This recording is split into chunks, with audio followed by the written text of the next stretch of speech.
Muy buenas noches, mi familia Genesaret. Bienvenidos a otro martes de la Escuela de la Visión. Primeramente agradecida con Dios por darme la oportunidad de impartirles esta clase la noche de hoy y agradecida con el directorio de enseñanza. Sin más preámbulos, comencemos recordando que estamos estudiando la serie Lo dijo Jesús, parte 2, y esta es la tercera clase de la serie, titulada Al otro lado. Así que vaya a buscar su Biblia, su cuaderno, sus lápices, lo que tenga para anotar y comencemos. La noche de hoy estudiaremos Marcos capítulo 4, versículos del 35 al 41. Lo vamos a leer primero en la versión Reina Valera 1960 y luego en la versión Palabra de Dios para Todos. Jesús calma la tempestad. Aquel día, cuando llegó la noche, les dijo: pasemos al otro lado. Y despidiendo a la multitud, le tomaron como estaba, en la barca. Y había también con él otras barcas. Pero se levantó una gran tempestad de viento y echaba las olas en la barca, de tal manera que ya se anegaba. Y él estaba en la popa, durmiendo sobre un cabezal. Y le despertaron y le dijeron: Maestro, ¿no tienes cuidado que perecemos? Y levantándose, reprendió al viento y le dijo al mar: calla, enmudece. Y cesó el viento y se hizo grande bonanza. Y les dijo: ¿por qué estáis así amedrentados? ¿Cómo no tenéis fe? Entonces temieron con gran temor y se decían el uno al otro: ¿quién es este, que aún el viento y el mar le obedecen? En la versión PDT dice: Jesús calma una tormenta. Al atardecer, ese mismo día, Jesús les dijo a sus seguidores: crucemos al otro lado del lago. Ellos dejaron a la multitud y se fueron con Jesús en el bote donde él estaba. También había otros botes junto a ellos. Entonces se desató una terrible tormenta y las olas azotaban tan fuerte el bote que éste se inundaba. Pero Jesús estaba durmiendo en la parte de atrás, recostado sobre una almohada. Así que lo despertaron y le dijeron: Maestro, ¿no te importa que nos vayamos a ahogar? Entonces Jesús se levantó, regañó al viento y le ordenó al mar: cálmese, quieto. Luego el viento se detuvo y todo quedó en gran calma. Jesús les dijo: ¿por qué son tan cobardes? ¿Todavía no tienen fe?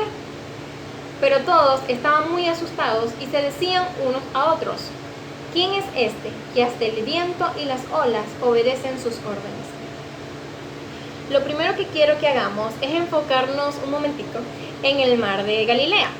Investigando un poco acerca de este mar, me encontré con algunas curiosidades que quizás ustedes ya sabían y yo no, pero igual los voy a decir. Este mar es el único lago de agua dulce en todo Israel. Y un dato muy curioso es que en muchos lugares se conoce como mar, pero en otras, como en las regiones del cercano oriente, se conoce como el lago de Tiberíades o lago de Genesaret. Este mar o lago no solamente se conoce por todas las cosas que Jesús hizo en él, por todas las grandes hazañas que Jesús hizo en él, sino también por la capacidad que tiene de convertir sus aguas tan tranquilas en una tempestad violenta de un momento a otro sin darnos cuentas. Así que probablemente esto fue lo que pasó en aquel momento. Pero como nosotros sabemos, en Dios nada es casualidad y todo tiene un propósito, así que Jesús aprovechó el momento.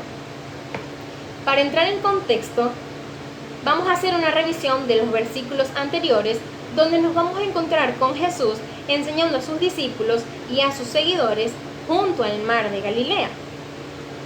En este punto de la historia, Jesús ya había dado a conocer su ministerio, por lo que donde quiera que él iba, siempre se encontraba con grandes cantidades de personas. Se había vuelto muy famoso que siempre lo seguían. Pero, como sabemos, la mayoría de las personas solo buscaba a los milagros y no al Señor de los milagros.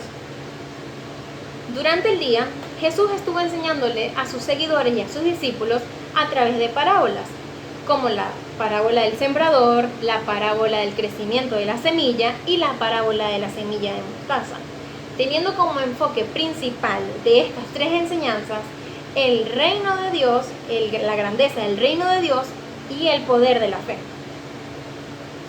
Hoy vamos a estudiar los diferentes panoramas que este pasaje bíblico nos da y vamos a descubrir qué fue lo que realmente pasó. Como punto número 1 tenemos la gran tempestad.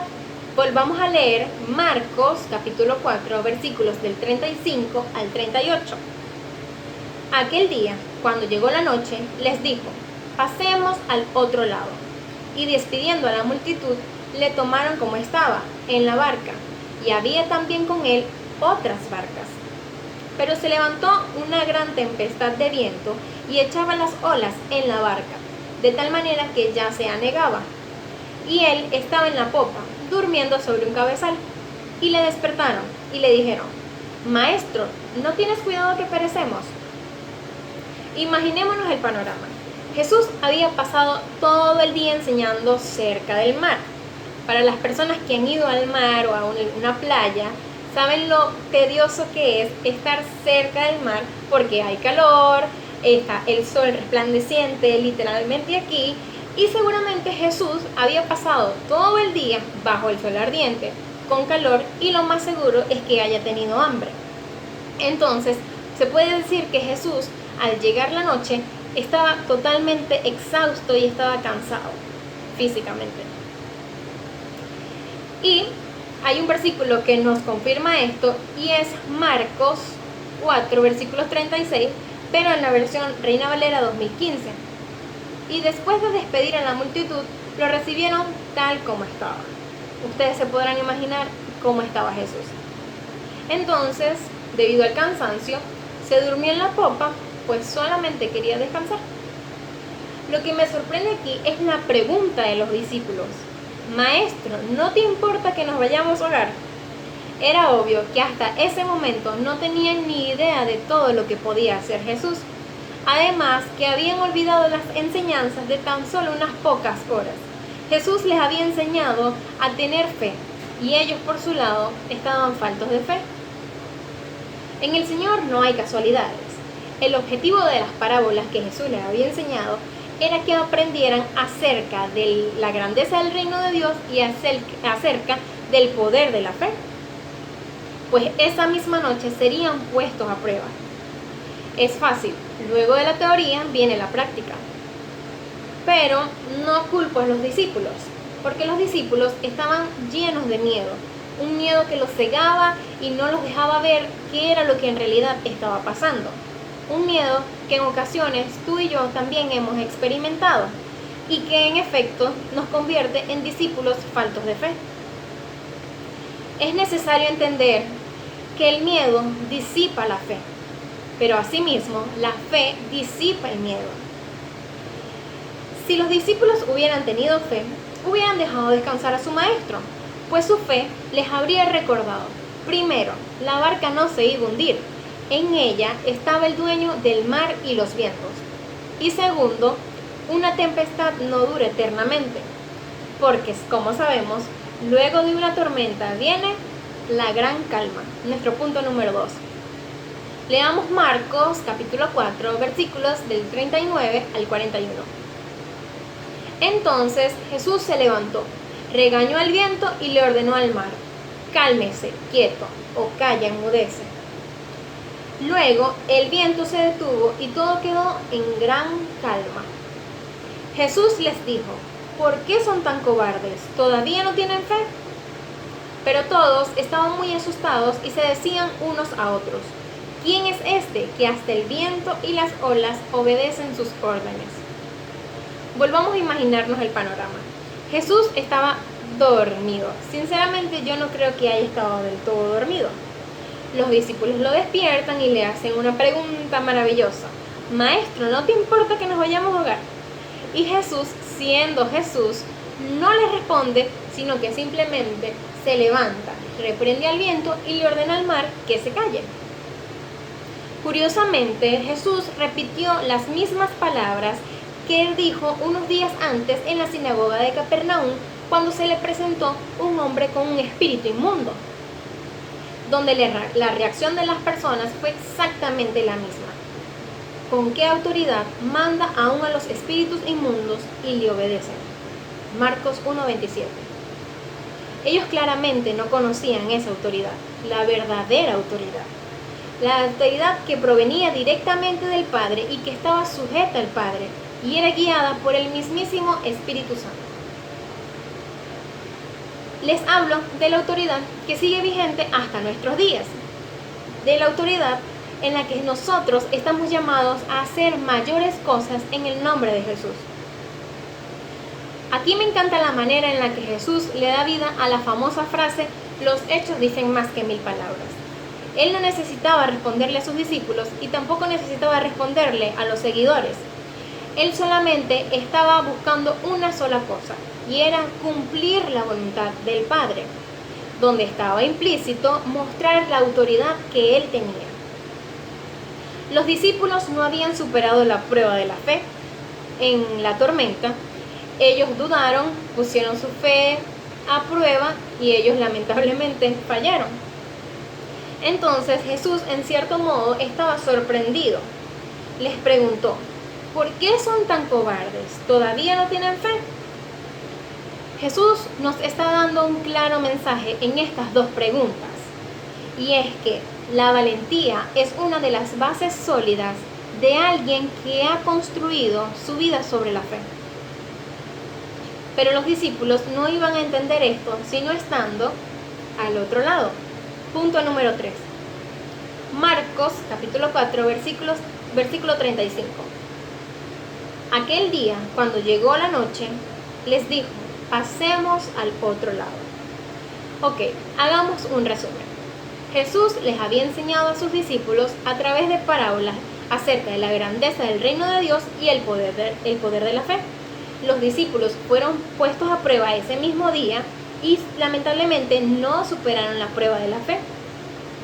Una vez que pasaron al otro lado, fue que se dieron cuenta de la lección que Jesús les estaba enseñando. Pero ¿qué era lo que les estaba esperando al otro lado?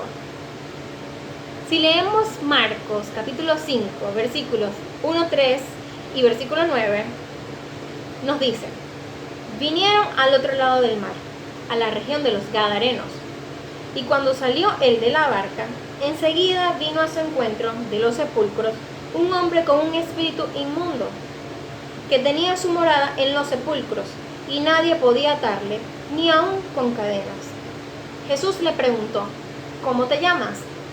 Y respondió diciendo: Legión me llamo, porque somos muchos. Esta definitivamente es la cereza del pastel. Sorprendentemente, en esta oportunidad, los discípulos no se preguntaban con qué autoridad estaba actuando Jesús. Y es que al otro lado les esperaban cosas mayores, cosas más grandes y cosas más poderosas. Entonces era necesario que los discípulos atravesaran la tormenta para poder aprender acerca de la fe y acerca de la grandeza del reino de Dios. También Jesús les estaba enseñando acerca de su autoridad, cómo ejercer esa autoridad. Todo esto no era más que un preámbulo a lo que en el futuro les estaba esperando.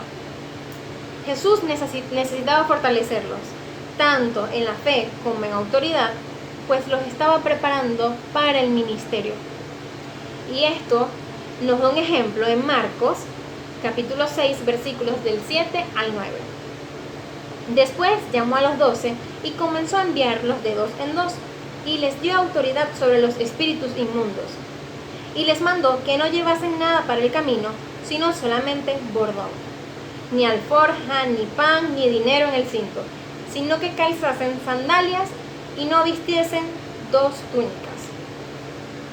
Es sorprendente cómo Jesús nos enseña a través de estos pasajes.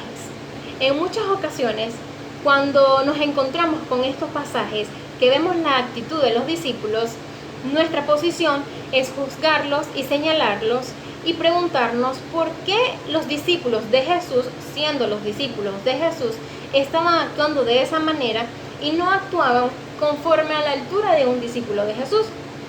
Pero en muchas ocasiones nosotros somos esos discípulos. En muchas ocasiones nosotros nos llenamos de miedo, nos falta la fe, le hacemos muchas preguntas absurdas al Señor y sin duda alguna nos convierte en discípulos al principio.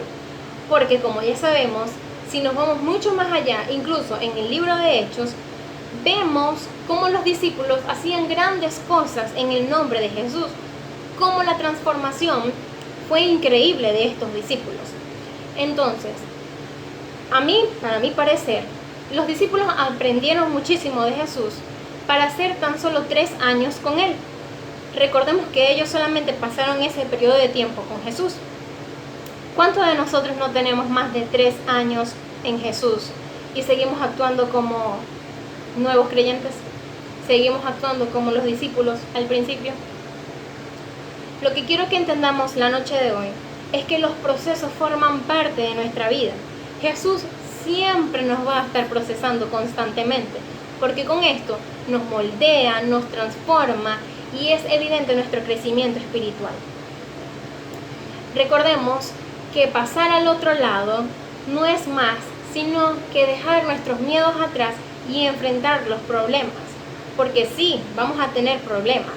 En ningún momento hemos dicho que cuando aceptamos a Jesús los problemas desaparecen, no, al contrario, sino que ahora tenemos las herramientas necesarias en nuestras manos para poder enfrentar esos problemas. ¿Qué significa entonces pasar al otro lado? Pasar al otro lado, como lo dije, significa dejar tus miedos atrás y convertirte en un discípulo valiente. Pasar al otro lado significa que seguirás enfrentando problemas en tu vida, pero que con fe y con la autoridad de Jesús podemos superarlos. Pasar al otro lado significa reafirmar tu ministerio en Él. Sabemos que vamos a tener pruebas, sabemos que vamos a tener circunstancias que nos abruman, pero cuando estas circunstancias lleguen a nuestra vida, solamente debes decir, calla, enmudece, porque eso lo dijo Jesús.